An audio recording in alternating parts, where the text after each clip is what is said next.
आइए आज हल करते हैं प्रश्नावली 2.3 का प्रश्न चौथा का प्रश्न दूसरा। ठीक है, प्रश्न है गुणनखंड ज्ञात कीजिए और है क्या हमारे पास 2x² + 7x + 3 इसका गुणनखंड ज्ञात करना। तो देखिए सबसे पहले एक बार लिखेंगे, इसको लिख लेते हैं 2x² + 7x + 3। आप देखिए यहाँ 3 टर्म है यानी 3 पद हैं, 1 2 3। पिछली वीडियो में बताया गया था कि टर्म कहाँ से कहाँ तक होगी। तो जैसे चिन्ह से चिन्ह के बीच में जो जितना है वो एक टर्म में होता है। ठीक है, तो यहाँ से यहाँ तक एक टर्म, यहाँ से यहाँ तक दूसरा टर्म, यहाँ से यहाँ तक तीसरा टर्म। आप देखिए 3 टर्म है, इसको 4 टर्म बनाना है, तो इसलिए बीच वाले पद को, बीच वाले टर्म को विभक्त करते हैं, तोड़ लेते हैं। तो देखिए तोड़ते कैसे हैं, ध्यान दीजिएगा। इसको ऐसे तोड़ें, ऐसी संख्या लें जिसको जोड़ने पर 7 आए और गुणा करने पर क्या आना चाहिए, उसको देखने के लिए इनका आपस में गुणा करके देख लेते हैं। 2 3 6, तो यानी गुणा करने पर 6 आना चाहिए और जोड़ने या घटाने पर 7 आना चाहिए। ये चीज़ ध्यान रखना है आपको। तो देखिए इसको कैसे तोड़ते हैं, यहाँ थोड़ा सा रफ वर्क करते हैं और इसके बाद हल करते हैं। रफ का है, देखिएगा यहाँ 2 है और यहाँ 3 है, तो 2 का 3 के साथ यदि गुणा करेंगे तो 2 3 6 होता है। और यहाँ पे जो 7 है, ठीक है ना, इसको यदि उदाहरण के लिए यदि 6 + 1 करेंगे तो 7 हो जाएगा और 6 में 1 का गुणा करेंगे तो 6 हो जाएगा। ठीक है, यानी कि 6 गुणे 1 करते हैं तो 6 हो रहा है और 6 + 1 कर रहे हैं तो 7 हो रहा है, यानी 6 + 1 ले सकते हैं। ठीक है, आप देखिए यहाँ पे लिखेंगे 2 एक सेकेंड, इसको पहले थोड़ा सा लिखेंगे कि मध्य पद को विभक्त करने पर,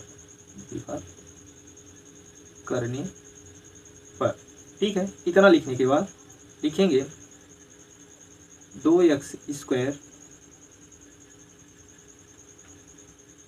+ 7 की जगह पर लिख लेंगे 6 + 1, कोष्ठक में कर लेंगे, बगल में x लगा है लगा लेंगे +3। ठीक है, आप देखिए ये क्या है, 2x लिख लेंगे, 2x² प्लस, अब ये x देखिए जो कोष्ठक है बगल में है, यानी कि इंटू कर रहा है, तो ये x इसके साथ भी गुणा कर जाएगा और इसके साथ भी गुणा कर जाएगा, तो इसका इसके साथ गुणा होगा तो 6x यहाँ पे हो जाएगा। प्लस लगा है लगा लेंगे, 1 में x का गुणा करेंगे तो 1x होगा, 1 लिखा नहीं जाता है, x लिख लेंगे +3। अब हो गई 4 टर्म यानी 4 पद हो गए। अब देखिए कॉमन लेते हैं, ये 2 यहाँ पे है तो 2 यहाँ भी मिल जाएगा, x यहाँ है तो x यहाँ भी मिल जाएगा। लेकिन यदि सोचें कि x² यहाँ है, कॉमन ले लें, तो यहाँ x² नहीं है, इसलिए x² कॉमन नहीं लेंगे, x कॉमन लेंगे और 2 भी ले लेंगे। यदि सोचें कि 6 यहाँ है, 6 कॉमन लें तो 6 यहाँ नहीं मिल पाएगा, केवल 2 है, 2x निकालेंगे, 2 लिख लेंगे और x यहाँ मिल रहा है, 2 यहाँ है तो यहाँ भी मिल जाएगा, इसलिए बाहर निकालिए, x यहाँ है तो यहाँ भी मिल जाएगा, इसलिए बाहर निकालिए। अब अंदर यहाँ पे क्या लिखा जाएगा, तो 2x में 2x² के साथ क्या करेंगे, आइए उसे भी समझ लेते हैं। जैसे 2x² है, बटे कर देंगे 2x, यहाँ पे क्या लिखा जाता है पता चल जाएगा, 2 1 कम कट गया, x यहाँ पे x² का मतलब होता है x गुणे x। ठीक है, तो 1 x से x कट जाएगा तो 1 x बचेगा, यहाँ पे 1 x बचेगा जो उसको लिख लेंगे। अब इसका भाग हो गया, अब प्लस लगाएंगे और इसका भाग करेंगे, तो देखिए और जो आएगा भाग पर उसको यहाँ पे लिख लेते हैं। जैसे 6x है और बटे में 2x करेंगे तो 2 1 कम 2 3 हो जाएगा, x से का पर कट जाएगा, क्या बचा 3, तो यहाँ लिख लेंगे 3। आप देखिए यहाँ पे प्लस, अब देखिए a जो है तो x यहाँ है लेकिन यहाँ नहीं है, 3 यहाँ है लेकिन यहाँ नहीं है, तो फिर क्या कॉमन मिलेगा, तो कॉमन मिल जाएगा इसका गुणांक यहाँ 1 छुपा है इसलिए 1 ले लेंगे, प्लस 1 हो जाएगा कॉमन, तो 1 का गुणांक जो है कट जाएगा, x बचेगा, प्लस लगा लेंगे और 1 3 के 3 होता है। कैसे होता है? 3 में 1 का भाग, ये तो 1 1 कम, 1 3 के 3, यानी कि 3 यहाँ आ जाएगा। ठीक है, अब देखिए a गुणनखंड और a गुणनखंड समान है तो उसको एक बार लिखते हैं।